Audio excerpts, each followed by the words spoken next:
People's Radio United. Can we talk about security on cell phones real quick? Not a problem. With cell phones, you're going to want to make sure that you either have the lock screen password protected or PIN code protected. Personally, not a fan of some of the newer phones that have fingerprint, basically a fingerprint lock, because as we're starting to learn right now, what's happening like with the iPhone fingerprint lock, there are people that are starting to print up 3D printed fingerprints. Yeah. So all you would have to do is a thin print, and they could put it on their finger and unlock your device. Now, granted, they're going to have to figure out which of your fingers you're actually using. Some people are tricky and use their toe. Things like the new, which one is that? The new Samsung? With the retina? Yeah, retinal scanning. Okay, retinal prints are far more unique than fingerprints. But at the same time, do you really want your retinal scan to be able to be accessed by anybody? Yeah, you don't know who to share information with. I mean, it's crazy. Yeah. I mean, I'd say encrypt your device. Make sure that you keep files that you want to keep private on the device itself, rather than on the memory card, because the memory card won't get encrypted. All the encryption is on your device itself. You can do a separate encryption for memory cards on some phones. On some phones, yeah. On most phones that you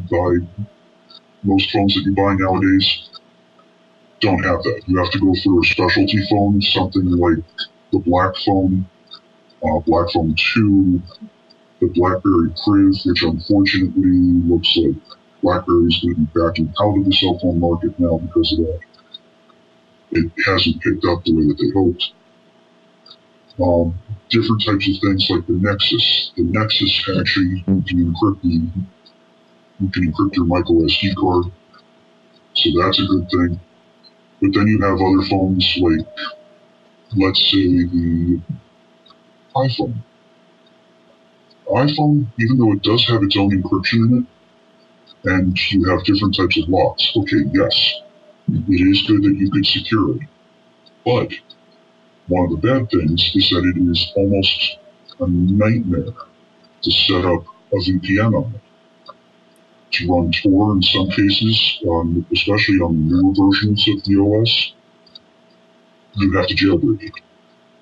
It's the only way that you can, it's in some cases the only way that you can install Tor. That's just a hassle. Yeah, it becomes too much of a pain sometimes to actually get the security on there by breaching the existing security, which then makes it weaker later on.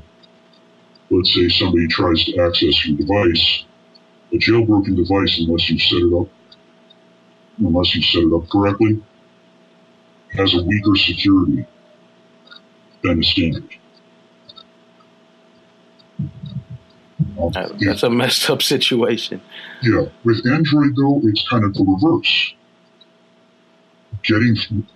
Basically getting full admin rights on your device is amazing. Mm-hmm. You'd be able to set all the permissions for each of the different applications that are on there. You can remove geotagging from all of your pictures directly from the operating system itself. It'll prevent any type of geolocation from being added to pictures. You can have it set then for VPN to be active on boot, rather than having to activate it after the fact. You can add DNS changers, which will go along with the VPN, so that way it makes it even harder for somebody to trace exactly what device you use. What about Bluetooth?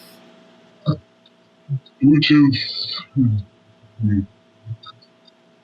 I'd say only if you're going to use a Bluetooth, only activate Bluetooth when you need to. The rest of the time, keep it turned off, because if if you don't have a decent security setup on your device, somebody can actually do a Bluetooth hack and access your personal files using the Bluetooth connection.